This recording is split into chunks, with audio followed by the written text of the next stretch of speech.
A storm swallows the coastline whole tonight. Rain turns sideways. The ocean throws itself at black rock like it's trying to erase everything standing here. And something is standing here. A tower, impossibly tall granite, gone dark with rain rising out of the waves, like it clawed its way up from the seafloor itself.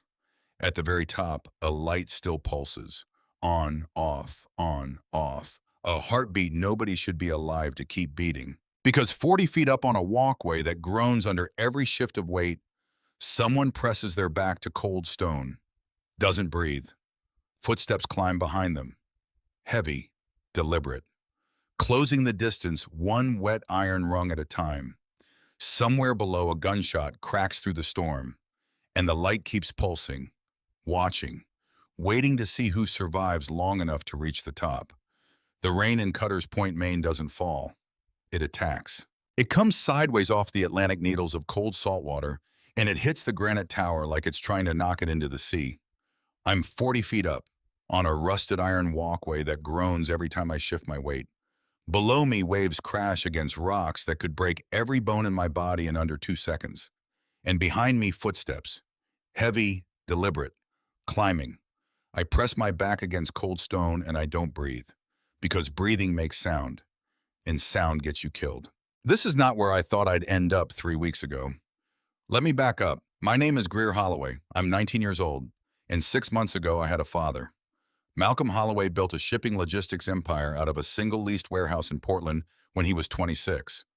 By the time I was born, he had 40 of them, up and down the eastern seaboard. He used to say the ocean owed him a favor, and he was still collecting. He was not a soft man, but he was mine. I remember being 7 years old standing on the deck of our house in Kennebunkport, watching him point out at the water with a compass in his hand. Not a metaphor, an actual brass compass cold in my small palm. North doesn't lie to you, Greer, he said. People will, water will, but that needle always tells the truth. I didn't understand it then. I understand it now because everyone in my life has lied to me since. Everyone except a piece of magnetized metal sitting in a dead man's tackle box. My mother died when I was 7. Cancer, they told me. Fast the way it sometimes is here, one season gone by the next. I don't talk about her much. It isn't that it doesn't hurt.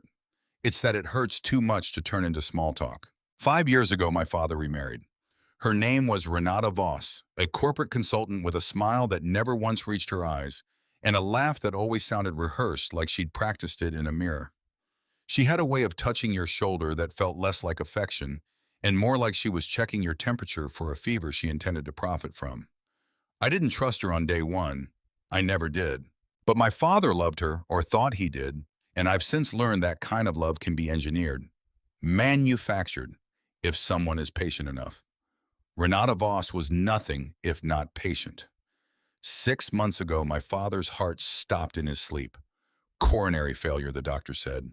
Sudden, tragic. Nothing anyone could have done. I believed them. For a while. The will reading happened 2 weeks after the funeral in a glass conference room on the 11th floor of a law office in downtown Portland. I remember the smell of fresh coffee nobody was drinking. I remember the lawyer Corwin Delaney, a man who had known my father for 18 years, who had sat at our Thanksgiving table more times than I could count, refusing to look at me even once. He read from a document dated 3 weeks before my father's death. Everything went to Renata, the company, the house in Kennebunkport, the accounts, the properties, the boats. All of it. For me, there was a single line, a one-time distribution of $12,000, which Renata's people informed me 3 days later, was temporarily frozen pending probate review, which is a polite way of saying never. I sat in that glass room and felt the floor of my whole life fall away. My father had called me his anchor his entire life, and an anchor doesn't get left on the dock unless somebody cuts the rope. 2 weeks ago, on a Tuesday, that started like any other, Renata had 2 security guards walk me out of the only house I'd ever lived in. I stood on the porch, rain already starting. She stood behind the glass door in a cream-colored coat that cost more than my car. You're an adult now, Greer. Her voice flat through the glass. This house belongs to me. If you come back, I'll have you arrested. Behind her, I could see the hallway. My father's study, the door standing open. Then the deadbolt turned. That sound, that specific final click, I still hear it sometimes when I'm trying to sleep. I had a trash bag of clothes, a green tackle box that used to be my father's, and a car with a quarter tank of gas. That's what 19 years bought me. For 13 nights, I lived in that car. Parked behind a shuttered outlet mall off Route 1 windows, fogged with my own breath by 3 in the morning, eating crackers from a gas station because crackers don't need refrigeration, and I didn't have one. I didn't have anything. I kept asking the same question over and over until it wore a groove into my brain like a record skipping. Why would he do this? Why would the man who taught me to read a compass, who called me his anchor, who used to wake me up at 5 in the morning just to watch the sunrise over the harbor, why would that man leave me nothing? It didn't make sense because it wasn't supposed to, because it wasn't true. I just didn't know that yet. On the 13th night, I finally opened the tackle box. I'd been avoiding it. Every time I looked at it, sitting there in the passenger seat, I saw his hands. Big hands calloused from decades of gripping ship railings and steering wheels, and once my small shoulder at a funeral that wasn't his own. I unlatched it. The metal clasps were stiff with rust and salt air. Inside fishing lure's tangled line, a rubber worm that had melted slightly in some past summer heat. Ordinary. Sad. Just junk in a box, until the bottom tray shifted under my thumb.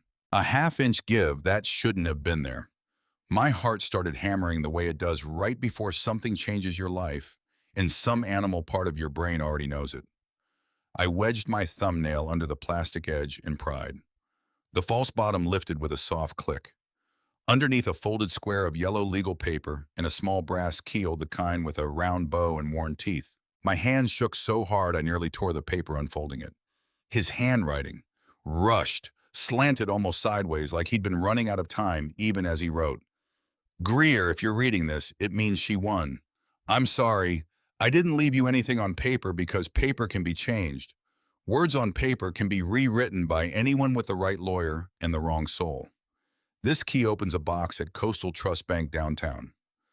Box 217. Go there first. Trust the compass, son. Not the paper. Dad. I read it 4 times. Then I put the car in drive. The bank manager at Coastal Trust looked at me like I might be dangerous. 3 days of stubble. Clothes that hadn't seen a washing machine in almost 2 weeks. But I had the key and I had my license, and apparently that was enough. They put me in a small private room. A metal box sat on the table. My hands wouldn't stop shaking as I lifted the lid. No cash inside. No jewelry. Just a manila folder. A property deed registered to something called North Star Maritime Holdings, LLC. Clipped to it a notarized letter naming me Greer Holloway as the sole owner of that LLC. Hidden. Off the books. Somewhere Renata's lawyers would never think to look because it wasn't in my father's name at all.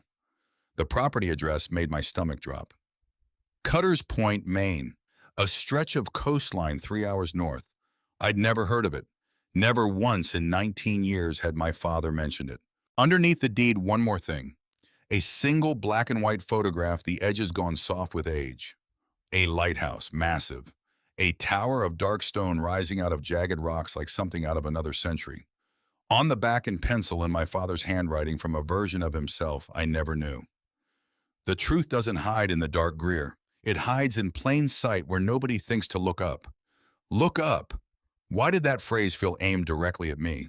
I pawned my father's old fishing reels for $81, filled the tank, bought a loaf of bread and a jar of peanut butter because that's what $81 gets you when you're trying to survive and chase a ghost at the same time.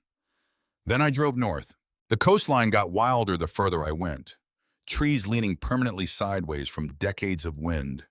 Towns getting smaller, then disappearing altogether until it was just me and 2-lane blacktop and gray ocean daring me to keep going. My GPS lost signal 12 miles outside Cutter's Point.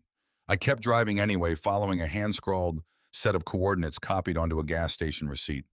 The road narrowed, turned to gravel, then to something barely a road at all, 2 ruts cut through scrub pine branches, scraping both sides of my car like the forest itself was trying to keep me out.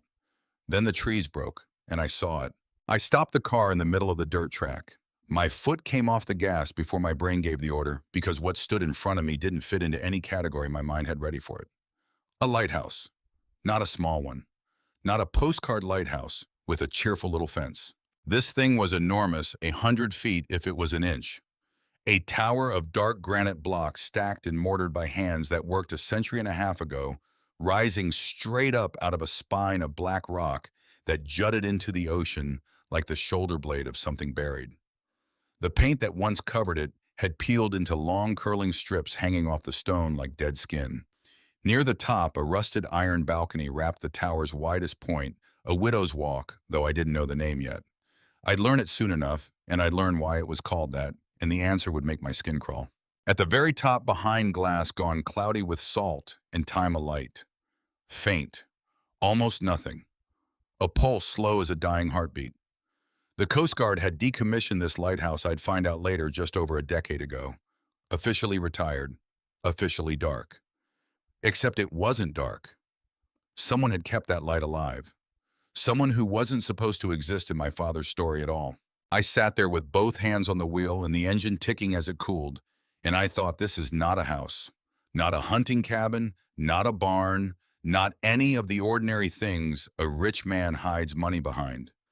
This is a monument to what I didn't know yet. But my whole body understood before my mind caught up that whatever my father had buried here was going to be bigger than anything I could have imagined sitting in a gas station parking lot with a folded receipt and a prayer. I got out of the car. My boots sank into wet sand and crushed shell. The wind hit my chest like a shove, salt air thick enough to taste. Below, waves slammed the rocks in a rhythm that never let up the way grief doesn't pause to catch its breath either. There was a door at the base of the tower. Iron, riveted heavy, the kind you'd expect on a ship.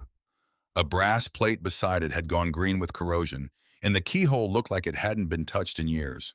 Except the ground in front of it told a different story. The dirt was packed down, worn smooth. Footpaths don't form themselves in years of abandonment.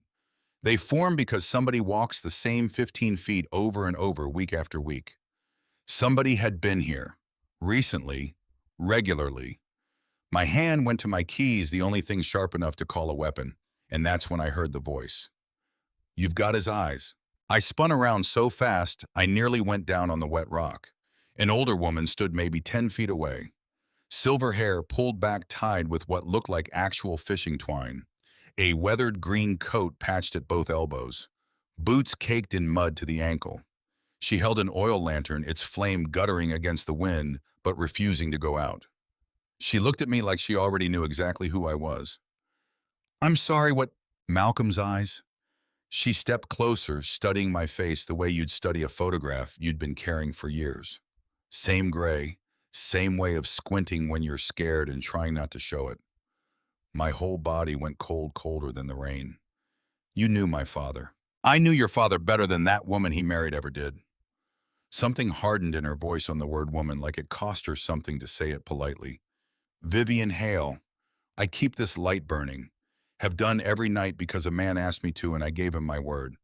I don't break my word. Not for the Coast Guard, not for the county, not for anybody." I stood there, rain running down the back of my collar, trying to process a stranger standing in front of a lighthouse my father apparently owned in secret, telling me she'd kept a promise to a dead man. "I don't understand any of this," I said, and this time I didn't try to hide the crack in my voice. 3 weeks ago, I had a house. I had a father. I had a life that made sense. Now I'm standing on a rock in the middle of nowhere, talking to a stranger holding a lantern, and I need someone to tell me the truth. Just once. Just tonight. Vivian looked past me up at the tower at that faint, pulsing light. "The truth is bigger than you're ready for, boy. But your father knew you'd come. He left instructions for when that day came." "Instructions for what?" "For keeping you alive." Her expression cracked. Not weakness, something older. "He was afraid, Greer. In the last year of his life, more afraid than I ever saw him in the years I'd known him. And he wasn't afraid of dying." The waves crashed below us, rhythm unbroken. "He was afraid of what would happen to you after." She led me toward the iron door without waiting for me to agree. I followed because what else was there to do? Get back in a car with a quarter tank of gas and drive to nowhere. At the door, she pulled a ring of old iron keys from inside her coat. Before I open this, I need you to understand something. What's inside isn't money, not mostly. Your father was smarter than that. Money alone would have made you a target the second you walked out with it. Then what is it? The truth. She held my gaze in the lantern light, and for a second the flame caught something in her eyes that looked almost like fear. About your mother's people. About the company. About why a man worth $400 million spent the last 2 years of his life quietly restoring a decommissioned lighthouse on a dead-end road nobody drives down by accident. My chest tightened. My mother. What does she have to do with any of this? Vivian's hand paused on the key halfway to the lock. That's a conversation for inside, where the wind can't carry our voices back to town. She turned the key. The lock gave way with a heavy metallic groan, like something waking after years of sleep. The iron door swung inward hinges, shrieking, and cold air rolled out salt rust, old paper kerosene. History sealed up and left to wait. Welcome to your father's real legacy, Greer. Her voice dropped low. Try not to let it break you before I've had the chance to explain how to survive it. I stepped through. Behind me, the wind slammed the door half shut, and somewhere far above that faint light kept pulsing against the storm. A heartbeat that refused to stop even after the man who lit it first was gone. The inside of the lighthouse did not match the outside. That was the first thing that struck me. From the rocks, this thing looked like a ruin, something the ocean had been slowly eating for years. Except the inside was clean. Swept floors, oiled hinges. A wood stove in the corner threw actual heat, actual orange light behind its glass door. Someone had been living inside a monument the rest of the world had left for dead. You've been here, I said, this whole time. Somebody had to. Vivian set her lantern on a table bolted to the floor, bolted because storms here didn't just knock things over, they threw them. Your father paid for the restoration 8 years ago. Cash, quiet, no permits filed with the county. Officially, this tower's been condemned for well over a decade. And unofficially, it's the safest building on this coastline. She started up a spiral staircase bolted into the inner wall, iron steps ringing under her boots. Come on, your legs are shaking. Sit before you fall.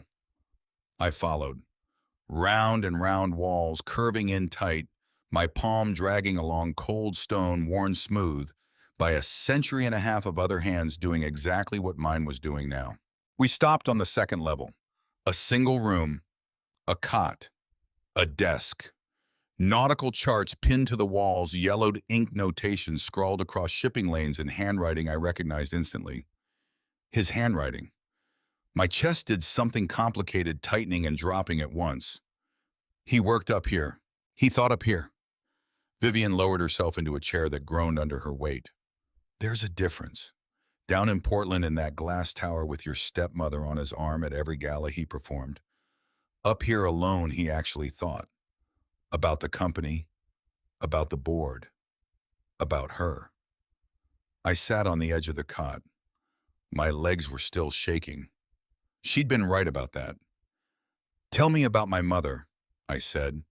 You said this had something to do with her. Something closed behind Vivian's eyes. Grief filed away so long it had calcified into something harder to name. Your mother's name was Eleanor, she said, and she didn't die of cancer alone. The room went quiet, just the wind screaming past the glass above and the endless crash of water on rock. What?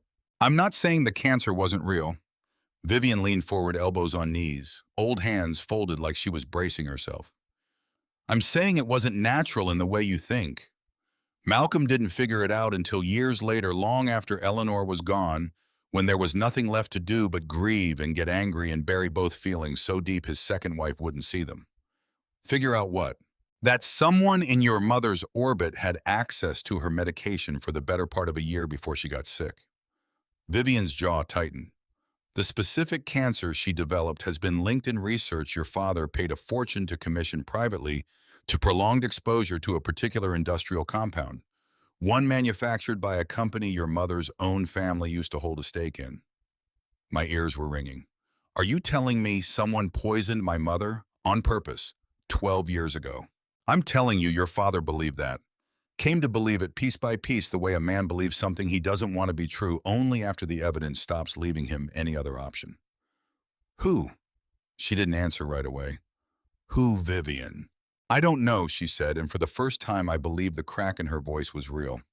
He never told me the name. Said it was too dangerous for me to carry. Said if something happened to him before he could prove it, the less I knew, the safer I'd be. Which meant somewhere in this tower, behind some brick I hadn't found yet, there was a name, and I was going to find it. We ate in silence. Canned soup heated on the wood stove in two mismatched mugs because apparently nobody had thought to stock actual bowls in a secret lighthouse hideout. I almost laughed at that. The laugh died somewhere behind my ribs before it reached my throat. Why didn't he tell me any of this while he was alive? I finally asked. Why leave it in a locked tower, behind a locked door, behind a locked bank box, behind a locked tackle box? Because he was protecting you, or trying to. Vivian set her mug down. Your father spent the last 2 years of his life convinced that if the wrong person knew how much he'd figured out, you'd become collateral. 19 years old, no experience, easy to erase and call it grief-related. A car accident. An overdose nobody would question too hard. So instead he left me broke, sleeping in my car for 2 weeks. That was protecting me. That was buying you time. Her voice hardened, the first real edge I'd heard from her. 2 weeks of you looking pathetic and harmless to Renata was 2 weeks she wasn't watching you closely. Time for you to find that tackle box on your own schedule, not because anyone pushed you to it. Malcolm was playing a long game, Greer. Longer than I think even he expected to need. He didn't plan on dying at 53. I set my mug down, hands still shaking slightly. Then how did he die? Vivian looked at me for a long moment. That's what's in the vault below us. I think it's time you saw it. The vault sat 3 levels down past the living quarters, past a narrow storage room stacked with decades of maritime supply crates, down a staircase that got darker and colder with every step, until Vivian's lantern was the only thing standing between us and total black. At the bottom, a door. Not iron this time, steel thick as my forearm set into a frame, reinforced long after the original tower was built. A rotating combination wheel sat at its center brass, worn smooth by use. Except the wheel was hanging loose, wrenched half off its housing. Deep gouge marks scarred the metal around it, black at the edges, like something had been used to burn through the casing. Vivian froze. That wasn't like this 3 days ago. My stomach dropped straight through the floor. Someone's been down here. Someone's been in this tower. She grabbed my arm, fingers digging in with more strength than I expected from a woman her age. Which means whoever it was knew exactly where to look, which means somebody talked. Talked to who? She didn't answer. Her eyes stayed fixed on the ruined lock, her expression going somewhere I couldn't follow. Somewhere old. Somewhere guilty. Vivian, my voice dropped low. Who did you tell? Nobody. Too fast, too sharp. I stared at her.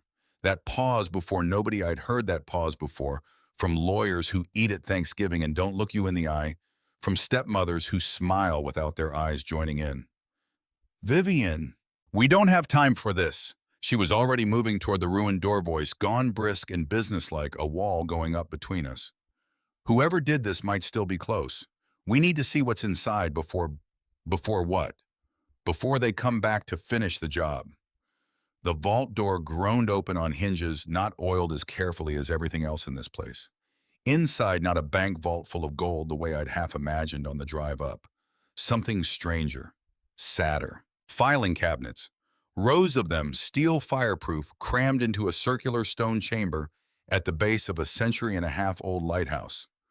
On a table in the center, an open cabinet drawer, empty folders scattered across the floor, like something had been pulled fast, searched, abandoned, when the searcher didn't find what they wanted. They were looking for something specific, I said. They found the wrong drawer. Vivian knelt gathering papers with quick, practiced hands. Shipping manifests, company records, nothing that would hurt anybody. What they want isn't in here. Then where? She looked up at me, and in the lantern light I saw fear. Real fear, old and tired, the kind carried so long it stopped looking like fear and started looking like exhaustion. Your father built a second vault, one even I've never opened. The combination changes on a system only he understood something about your mother's birthday, cross-referenced with dates from your childhood. He never wrote down anywhere. He said if he ever needed to hide something from everyone, including me, that's where it would go.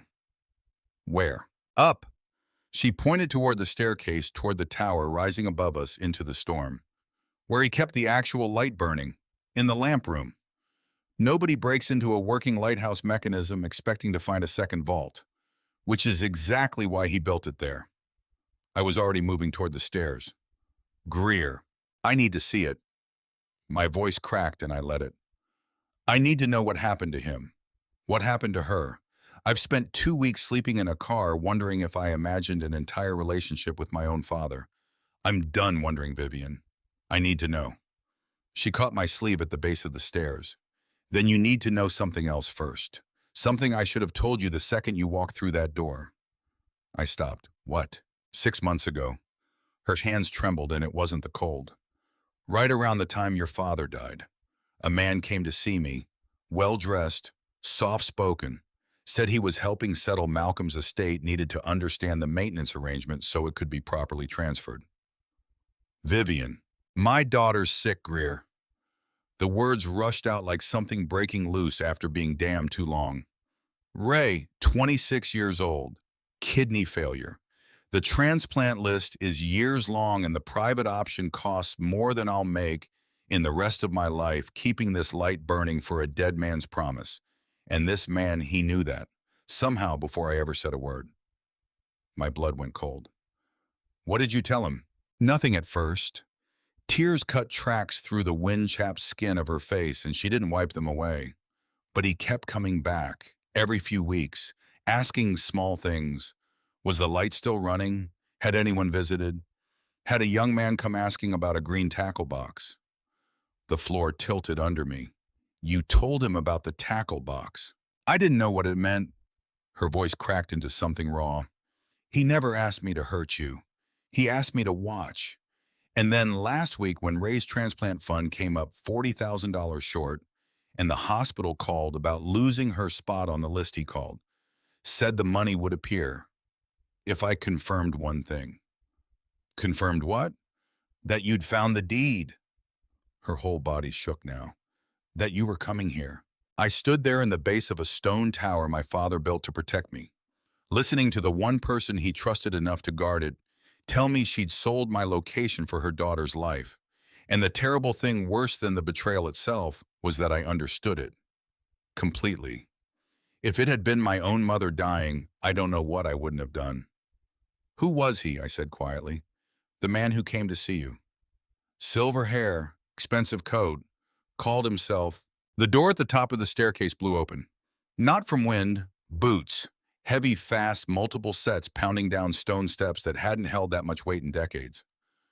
Corwin Delaney. Vivian breathed, her face going the color of old bone. That's his name. And I think that's him coming down those stairs right now. I grabbed her and pulled us back behind the wall of filing cabinets, heart slamming so hard I could feel it in my teeth. Through the gap, I watched two shapes descend into the lantern light. The first I didn't recognize, big built like something you'd hire specifically for hurting people. A dark rain jacket dripping a steady line onto the stone floor. A pistol holstered against his hip, with no attempt made to hide it. The second I knew instantly. Silver hair slicked back despite the storm. A tailored coat that cost more than everything in my trash bag combined. Corwin Delaney had sat across from me at my father's will reading and hadn't once looked me in the eye. He was looking now, scanning the vault room with the flat, patient attention of a man checking a box off a list. The kid's car is up top, the big one said, rough and bored like this was routine. Means he's inside somewhere. Then find him, Rourke.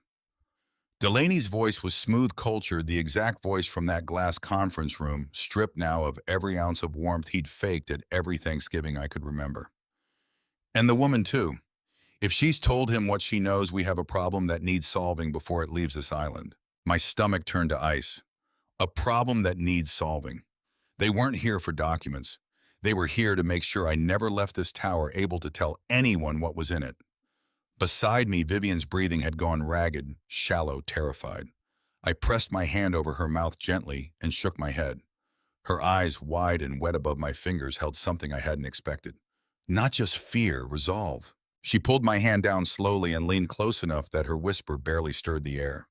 There's a way up, behind the last cabinet. Maintenance shaft runs straight to the lamp room. I used to climb it as a girl before your father ever bought this place, when it still belonged to the county and nobody minded a lighthouse keeper's kid poking around. You grew up here. There isn't time for my life story. Her eyes flicked toward Rourke's boots, moving now, searching the outer chamber. There's time for you to get up that shaft into that second vault before they find the entrance. Whatever's in there, it's the only leverage you're going to have. I'm not leaving you down here with them. You don't have a choice. Her hand found mine in the dark, squeezed once hard. I did something unforgivable. I know that. I'll live with what it cost me. But you climbing out of here alive with the truth, that's the only way any of this means something. That's the only way Ray's mother gets to look her daughter in the eye again and not just see what she sold. Vivian, go. Her voice broke on the word, but her grip didn't. Your father built this place so you'd survive whatever came looking for you. Let him be right about something one more time. The maintenance shaft was barely wide enough for my shoulders. Iron rungs, cold and slick with condensation, climbing straight up through the tower's stone spine, like a vein running to a heart still beating somewhere above me. I climbed in total darkness. No lantern, I couldn't risk the light. Just my hands finding rung after rung, my boots slipping twice my heart in my throat every foot of the way. Below, muffled through stone, voices rose. Vivian's sharp and defiant, then Delaney's cold and clipped, then something that froze my blood on the rungs. A single gunshot, muffled, distant, then silence. I stopped 15 feet up, every cell screaming at me to climb back down to do something. But if I went down, I'd die too, and whatever Malcolm Holloway had hidden at the top of this tower would die with me, buried under stone and salt water and years of lies. Trust the compass, son, not the paper. I climbed. Faster now, hand over hand, lungs burning until my head broke through into open space, and I was looking up into the lamp room itself, a circular chamber of glass and brass, the massive Fresnel lens throwing distorted shadows across curved walls, the mechanism inside still turning slow and patient, sending that faint pulse of light out into the storm.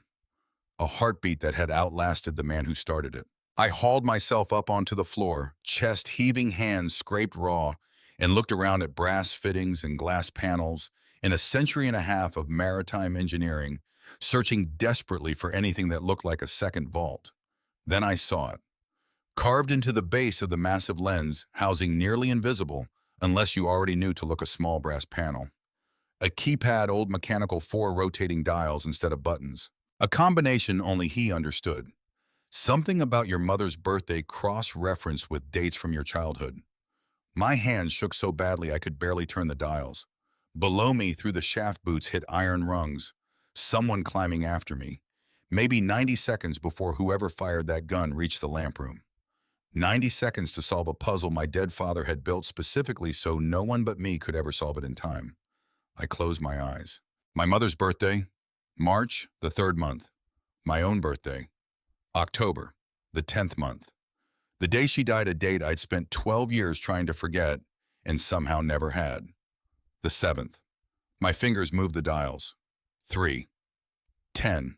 7, the day I realized, throat-closing hands shaking harder, that this was also the day my father had taken me out on the water for the first time after she died 6 months later, and put a compass in my hand and told me north doesn't lie. The dials clicked into place. Somewhere deep in the brass housing, something released. A panel slid open at the base of the lens. Inside, not gold, not cash. A single sealed envelope, thick, heavy with paper. Across the front in handwriting, I would know anywhere one word. Evidence. The boots on the shaft ladder were close now. Close enough I could hear breathing between the metallic clangs. I grabbed the envelope, shoved it inside my jacket against my chest, and looked wildly around the glass chamber for anywhere to run. There was only one way out that didn't lead back down the shaft, a narrow door, half hidden behind the lens housing, leading onto the widow's walk. onto that rusted iron balcony wrapped around the tower's highest point. 40 feet above jagged rock and screaming ocean, in the middle of the worst storm I'd ever stood in, with a killer climbing up through the floor behind me and nowhere left to go but out.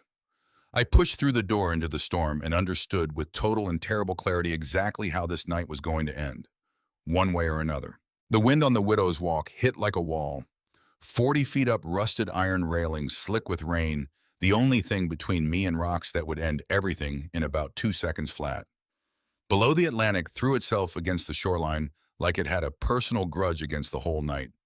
I pressed my back to cold stone and didn't breathe because sound gets you killed. And somewhere behind that door, boots were still climbing. The envelope sat against my chest over my heart, and it felt like it weighed 100 pounds. One word in my father's handwriting, and I still didn't know what was inside it. I was about to find out whether I'd live long enough to read it. The door creaked open. Rourke stepped out onto the walkway, rain sheeting off his shoulders, pistol already up, already finding me in the dark like he'd done this 100 times before, and expected tonight to be no different. Nowhere left to climb, kid. I had my back against the railing. 40 feet of empty air behind me. In front of me, a man built like a doorframe with a gun and no reason to hesitate. "You don't have to do this," I said. My voice came out steadier than I felt, which surprised me, which maybe saved my life in the next 4 seconds. "Not up to me." He stepped closer. "Delaney gives the orders. I just closed the file." My mind raced, grasping for anything, because my father hadn't built a fortress with only one door. Because he wouldn't have sent me up here to die in the exact spot he'd probably stood in himself 100 times, watching the same water, thinking the same thoughts. "Wait." I straightened, just slightly closing distance instead of cowering against the railing. "You work for Delaney, not for Renata." Something flickered across Rourke's face. Just a flicker. I saw it. "Same thing," he said. "Too fast." "Is it?" I pressed. "Delaney's the one who called Vivian. Delaney's the one managing all of this.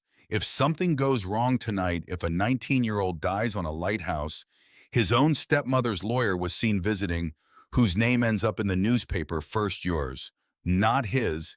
His fingerprints are nowhere on this." "Shut up. He's going to let you take the fall."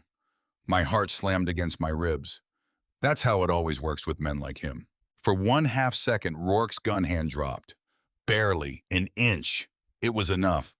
I threw myself sideways along the curve of the tower wall, and the shot that followed cracked into stone exactly where my head had been a heartbeat earlier.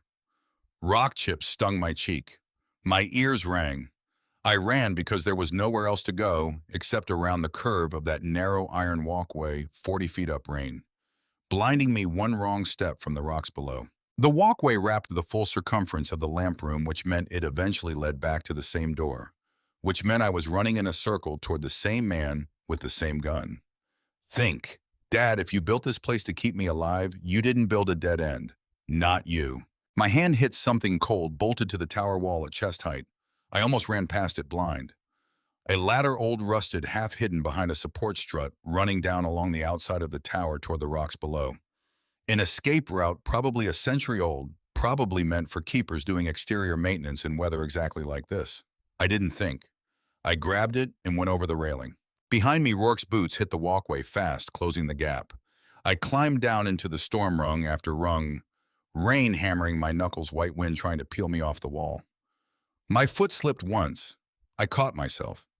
My heart stopped, restarted, kept going because it didn't have a choice. Above me, a shot. Then another. Sparks off metal an arm's length from my head. Then nothing. I looked up. Rourke had stopped at the top of the ladder gun, still raised but not firing, and for a strange suspended second I couldn't understand why. Then I heard it. Sirens. Distant but real. Getting closer. And Delaney's voice shouting from somewhere near the base of the tower, sharp with a panic I hadn't heard from him yet. "Rourke, get down here. We need to move. Someone called this in." Vivian, she was alive. She'd made the call. I hit the bottom rungs and dropped the last 6 feet onto wet rock, my ankle screaming, and didn't stop moving. I ran along the shoreline, away from the tower, away from the black SUV parked crooked in the dirt lot, away from every single thing that had tried to kill me in the last 20 minutes. I ran until the sirens got loud enough to drown out the ocean, And then I ran toward them instead. The next several hours moved like something happening to someone else, like I was watching my own life from a few feet outside my body. State police first, then federal agents because a shooting connected to a suspected homicide in a $400 million state moves fast up the chain of command. I sat wrapped in a scratchy wool blanket in the back of an ambulance that never actually took me anywhere, answering the same questions over and over while paramedics checked my ankle and the cuts on my cheek. Vivian was alive. The bullet had caught her shoulder, not her chest. Delaney's aim thrown off, I'd learned later by her own hand grabbing for the gun in the half second before it fired. She'd need surgery. She'd need a long recovery. But she was alive in an ambulance 40 feet from mine, and every time I caught a glimpse of her through the open doors, she was watching me with an expression I couldn't quite name. Guilt. Relief. Something in between that didn't have a clean word. A woman in a dark blazer crouched in front of me sometime after 2 in the morning flashing a badge. FBI Special Agent Dana Reyes Financial Crimes Division with the tired, focused look of someone pulled out of bed by a phone call that changed her whole week. "I need you to tell me everything," she said. "Start wherever makes sense." So I did. The tackle box, the bank, the deed, the vault. The envelope still zipped inside my jacket, still pressed against my chest like it had fused to my skin. When I pulled it out and handed it to her, my hands shook so badly she had to hold it steady herself to open it. Inside, financial records. Bank transfers routed through 3 shell companies before landing in an account traced to a private research lab. Correspondence between Corwin Delaney and a chemical supplier discussing what the emails called, chillingly, the Eleanor situation, and later Phase 2. And beneath all of it, a private toxicology report commissioned quietly 11 years after my mother's death, when my father had finally gathered enough suspicion and enough money to pay for the truth. It confirmed what Vivian had told me 3 levels underground. Prolonged exposure. An industrial compound. A pattern of contact matching almost exactly medication routines from records my father had somehow impossibly preserved from over a decade earlier. Agent Reyes read in silence for a long time. "This is a murder case," she finally said quietly, like she needed to hear herself say it to believe it. "An old one, and based on what you're telling me about tonight, possibly 2. 2. She looked up, something careful entering her expression, the kind of careful that precedes bad news. "Your father's death certificate lists coronary failure. But if what's in this envelope is accurate, if Delaney was managing a decade-long pattern of exposure against your mother, we're going to want a very close look at whether that pattern continued, whether it ever really stopped." The ground tilted under me again. I'd spent 6 months grieving a man I thought had simply run out of heartbeats. Now I had to consider that someone had been counting them down instead. They arrested Corwin Delaney at his home in Portland 2 days later. Federal agents, a search warrant, financial records seized from a home office that contained enough paper trail to bury him twice over. Rourke was picked up trying to cross into Canada with $40,000 in cash and a passport that didn't hold up to scrutiny. Renata Voss they brought in the following week, once the financial threads connecting her accounts to Delaney's shell companies finished unraveling. I wasn't there for that arrest. I heard about it secondhand from Agent Reyes over the phone. Apparently, Renata screamed the whole way to the car. Apparently, she said my name more than once in a voice that didn't sound like the cold, composed woman who'd once stood behind a glass door and told me I was trespassing on my own childhood. I felt many things hearing that. Relief was in there somewhere. So was grief, strange, unexpected grief for a version of a family I never actually had, but had spent 19 years believing in anyway. Mostly, though, I just felt tired, the kind that doesn't go away with sleep. I visited Vivian in the hospital 11 days after the storm. Her shoulder was in a sling, her face pale in the fluorescent light, older somehow than it had looked in the lantern glow of the tower, like the truth had aged her all at once. She didn't speak when I came in, just watched me cross the room and sit in the plastic chair beside her bed, something in her eyes bracing for whatever I was about to say. "Ray's transplant fund," I said. "The 40,000 you needed." Her jaw tightened. "Greer, don't. I don't need your charity on top of everything else It's not charity." I pulled a folded document from my jacket, the same jacket that had carried my father's evidence through gunfire and a 100-foot climb down a storm-slick ladder. My father's estate cleared probate this morning. Emergency ruling given the circumstances. I'm the sole beneficiary. I know that. I don't see what it has to do with... I set up a fund. My voice caught and I let it because I was done pretending things didn't hurt. In my mother's name, for families who can't afford care they desperately need. Ray's the first recipient. Not because you helped Delaney find me, in spite of it. Vivian's eyes filled, and this time she didn't try to hold the tears back. I betrayed you, she whispered. I told a man exactly where to find you, knowing some part of me, knowing what he might do with that information. You also called the police the second his back was turned. I reached out and took her uninjured hand. You climbed a maintenance shaft as a little girl in a lighthouse that would one day save my life. You kept a light burning for years because you gave your word to a man who trusted you more than almost anyone else in his life. People aren't just the worst thing they've ever done, Vivian. My father believed that. I'm trying to. Why would you forgive me for this? I thought about my father, about a compass in a small palm, about North not lying even when everyone else did. Because you're the only person left, I said quietly, who actually knew him. Not the version in the newspapers, not the version in a will. The real one, the one who put a lighthouse back together with his own money because he couldn't stand the thought of a light going dark. I'm not ready to lose that too. Vivian cried for a long time after that. I sat there and let her because some griefs don't need fixing. They just need someone willing to stay in the room. 6 months later, I stood on the rocks below Cutter's Point Light with a hard hat under one arm and a set of architectural drawings under the other. The tower had a new coat of paint, white and gleaming the way it must have looked a century and a half ago when the first keeper climbed those spiral stairs and lit that lamp for the very first time. The Widow's Walk had been reinforced, repainted, the rust ground away, and replaced with iron strong enough to hold 100 people if it ever needed to. Because that's what it was going to hold eventually. People. Families like Vivian's families who'd lost someone to greed or violence, or a system too slow to catch the people responsible who needed somewhere quiet to remember and rebuild and start again. The Eleanor Holloway Foundation would open its doors within the year. A retreat, a resource center, a lighthouse in every sense of the word, a fixed point for people lost in weather they didn't choose and couldn't control. Vivian would run it. Her idea actually floated hesitantly during one of my hospital visits, like she was afraid to ask for a second chance she didn't think she deserved. I said yes before she finished the sentence. Ray had her transplant in March. I got a photograph in the mail 2 weeks later, a young woman sitting up in a hospital bed, thin but smiling, an arm around her mother's shoulders. On the back in handwriting, I was coming to recognize, as clearly as I once recognized, my father's Vivian had written 4 words. The light stays on. I keep that photograph in my father's tackle box now alongside the brass compass, alongside a folded piece of yellow legal paper that started all of this 3 weeks and a lifetime ago, in the passenger seat of a car with a quarter tank of gas and nowhere left to go. Some nights I still drive up here alone. I sit on the rocks below the tower and watch the light sweep out across black water in that same slow rhythm, a heartbeat that outlasted the man who first set it beating, and that now somehow outlasts the woman who almost let it go dark too.